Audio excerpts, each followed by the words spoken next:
Di saat-saat kita baru lepas raya ni, tiba-tiba saya tengok tular dalam media sosial, tiba-tiba, ni saya hairan lah.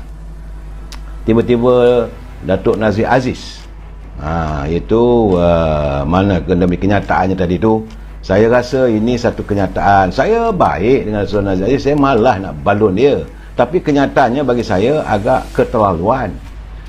Kerana apabila beliau mempertikaikan tindakan yang melihat Tengku Razali Hamzah dan mahu agar Tengku Razali Hamzah dibawa disiasat oleh jawatan kuasa disiplin. Saya nak baca mana dia punya kenyataan tadi tu. Aduh, bagi saya keadaan ini tak sepatutnya diutarakan. Kerana sebenarnya alasan, saya nak baca alasan kenapa dia mahu agar yang melihat Tengku Razali Hamzah ini dibawa kepada jawatan kuasa disiplin. Saya bukan kerana nak membela secara membabi buta, tidak saudara. Tapi saya melihat bahawa ada perkara yang tak kena. Dalam isu ini, mana tadi dia? Nazir Aziz gesa Lembaga Disiplin UMNO ambil tindakan ke atas kuli. Jadi beliau menggambarkan supaya Lembaga Disiplin UMNO seolah takut untuk mengambil tindakan terhadap Yang Berhormat Tengku Razali Hamzah yang tidak mengikuti, kerana tidak mengikuti keputusan parti. Itu isu dia, saudara. Beliau juga ahli parlimen pada Rengah berkata Lembaga Disiplin juga perlu tegas dan mengambil tindakan terhadap langkah yang diambil oleh Tengku Razali atau lebih dikenali sebagai kuli, kerana UMNO telah membuat keputusan untuk menyokong kerajaan sedia ada, namun kuli memilih untuk kekal berada di blok bebas. Saya nak bagi tahu, kalau nak ambil tindakan disiplin, orang pertama dulu yang perlu diambil tindakan adalah Yang Berhormat Perdana Menteri. Kerana di saat UMNO memutuskan untuk tidak bekerjasama dengan Tan Sri Muhyiddin sebagai Perdana Menteri yang ada sekarang, iaitu Datuk Ismail Sabri, mengadakan press conference di Dewan Bandaraya bersama dengan 16 orang. Mereka yang 16 orang ini di kalangan ahli parlimen UMNO juga sepatutnya dipecat. Termasuklah Datuk Seri Nazir Aziz sendiri, kerana melanggar keputusan parti. Ini yang sekarang ni yang dipertikaikan. Sebab itu Tengku Razali membuat benda begitu, tindakan ini semata-mata nak bagi tahu, saya buat kena, orang lain buat tak boleh. Ini benda ni. Kemudian dia kata surat Tengku Razali kepada Yang di-Pertuan Agong, Yang di-Pertua Dewan Rakyat sudah cukup sebenarnya untuk kita mengambil tindakan terhadap dia, sebab dia tidak lagi menyokong kerajaan hari ini dengan Perdana Menterinya daripada UMNO. Melawan lah tu namanya. Amboi, bila kena ke orang sedap aja anda nak balon.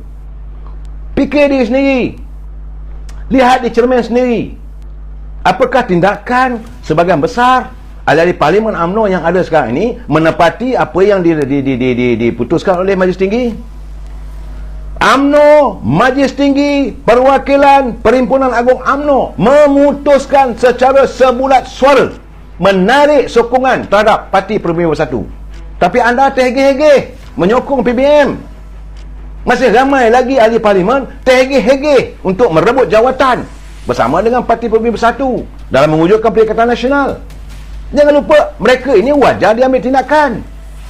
Kalau nak ambil semua sekali. Inilah yang dilakukan oleh Yang Berhormat Tengku Razali. Dia dah fed up. Dia juga bosan dengan tindakan mereka ini. Tapi bila beliau melontarkan suara begini, maka nak diambil tindakan. Kerana dia nak mewujudkan kerjasama. Yang dia buat kerjasama itu menguntungkan UMNO.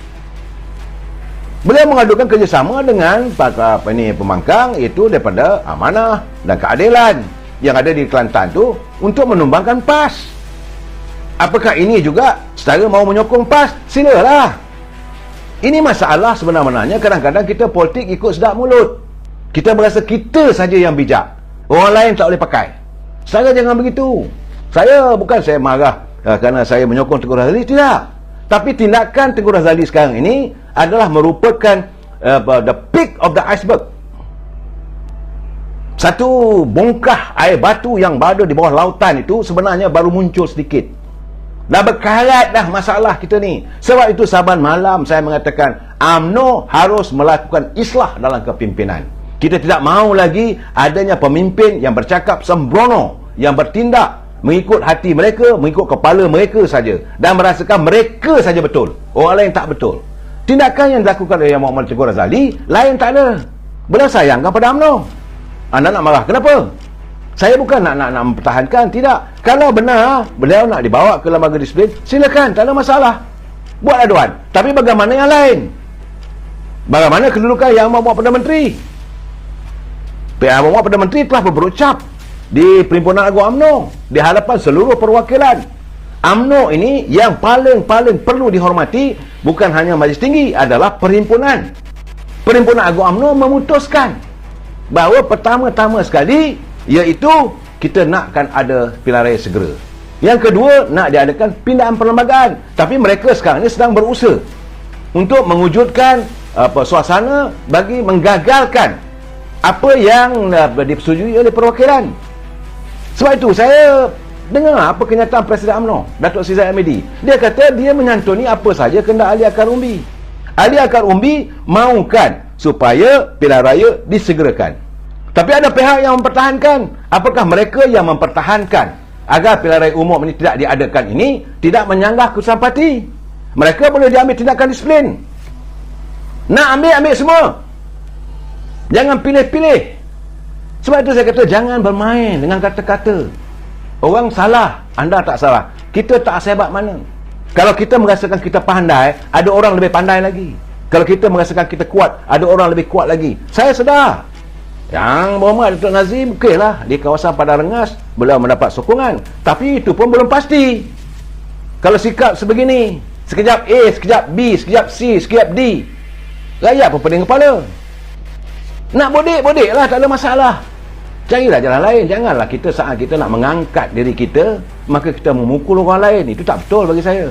Saya cakap terserang, bukan saya nak membela Yang Muhammad Tengku Razali. Sebenarnya tindakan Tengku Razali sebenarnya saudara kena baca. Ini cara percaturan orang lama. Nak mengujudkan suasana, baru ahli, oh begitu, oh begini. Sebab yang dilakukan oleh Yang Muhammad Tengku Razali adalah kerana warga kita kadang-kadang lupa bagaimana kehidupan rakyat di Kelantan. Beliau adalah anak jati Kelantan. Beliau dapat tahu. Dan malahan sekarang ini beliau merasakan, Datuk Tengku Razali merasakan beliau juga bertanggungjawab sewaktu mewujudkan Semangat 46 APU menjatuhkan UMNO di Kelantan. Dan sekarang ni beliau nak memulangkan kembali, berusaha untuk kembali menobatkan kerajaan, UMNO dan sekutu, siapa yang nak bersekutu dengan kita.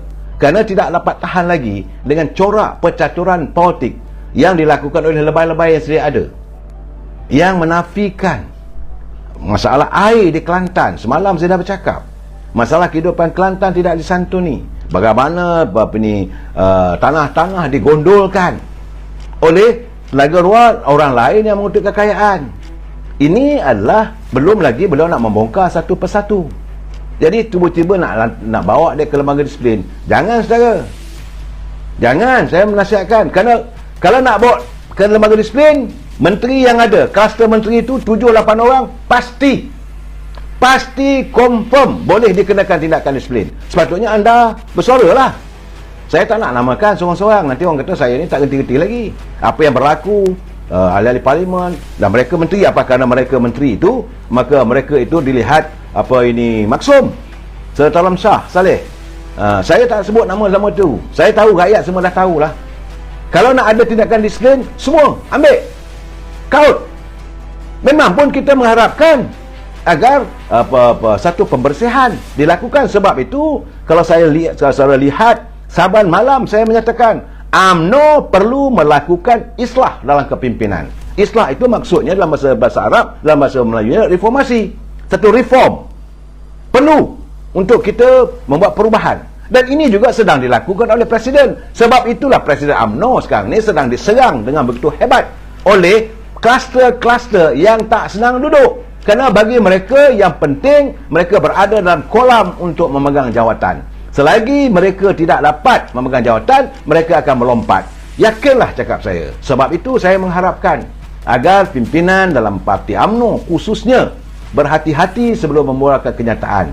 Jangan hanya merasakan apa aku nak cakap, lontarkan. Kerana aku wakil rakyat, bercakap. Kerana aku bekas menteri, boleh bercakap sembarangan. Jangan begitu, saudara. Masih ramai lagi warga UMNO, dalam veteran UMNO, bekas menteri besar, bekas ketua menteri, bekas menteri-menteri, ramai. Mereka tak bersuara pun. Jangan nak tunjuk pandai. Akhirnya kalau kita tak banyak sangat nak tunjuk pandai, orang kata kita memandai-mandai. Kita sambung lagi malam esok. Wabillahi taufiq wal hidayah. Assalamualaikum warahmatullahi taala wabarakatuh. Selamat malam.